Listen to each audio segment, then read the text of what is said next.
Some other uses for the visible cells only are when we want to create a special format on just the total rows. Let's take a look at all the detail rows again.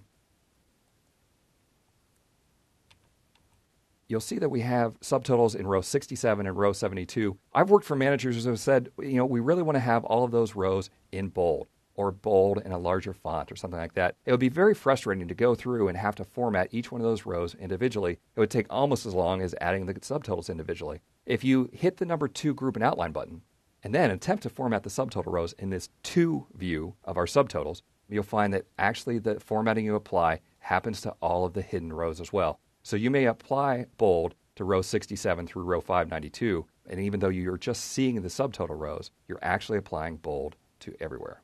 So the best way to format just the subtotal rows is, again, to select only the visible cells, using visible cells only. Now, if you wanted to, you could go back to Find and Select, Go to Special, Visible Cells Only, but I'm going to show you a great shortcut that you can learn to basically eliminate that whole hassle of going to Find and Select, Go to Special, Visible Cells Only. Okay, now to start, we want to start from the first customer total in E67 and select all the way down to the last grand total in I592. I'm going to click in E67 and use a cool set of shortcut keys to be able to select all of that data. After selecting the first cell, I'm going to hold down the Shift key on the keyboard and hit the End key followed by the down arrow key. This will take me to the last row. The End key followed by the right arrow key will take me to the last column of the contiguous dataset. Now remember, if we applied any formatting now, we'd be applying formatting to both the subtotal rows that we can see and all of the detail rows hidden behind. So we need to select just the visible cells only.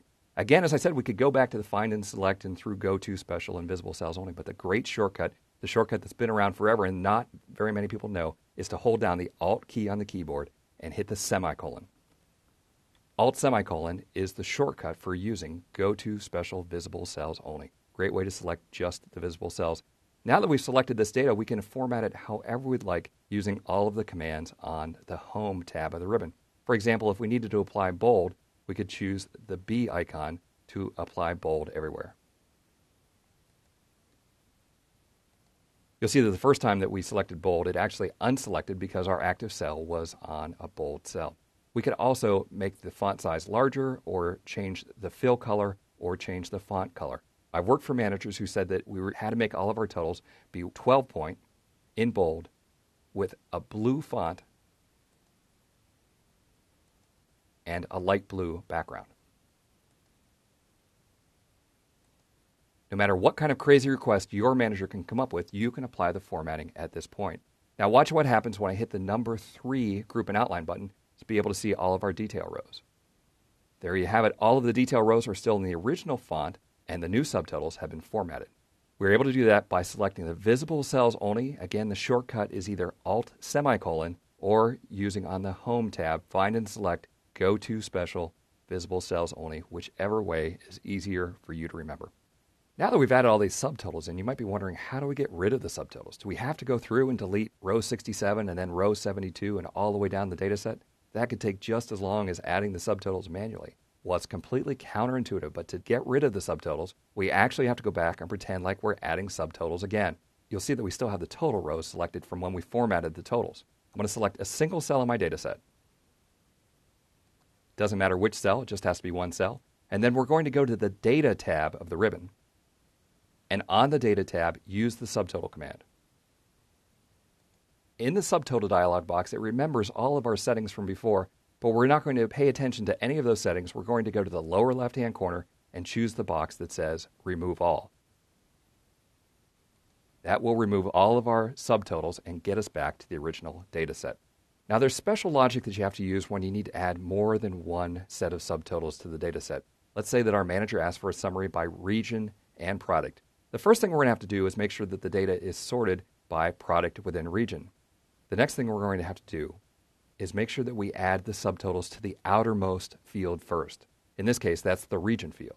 Now to sort by two different fields, I could use the sort command on the dialog box, but instead I'm actually just going to do two sorts, sorting by the inner field first, the product field, and then the region field. Select one cell in the product field. Click the A to Z button on the data ribbon. Next, select one cell in the region column. And again, click the A to Z button on the data ribbon. We've now sorted this data set so that way the regions are sorted into central, east, west sequence. Within the central region, we have the first product, the second product, and the third product. We're now ready to add two sets of subtotals. Adding the first set of subtotals is just like adding the customer subtotal. We will select a single cell in the data set, and then from the data ribbon, choose the subtotal command.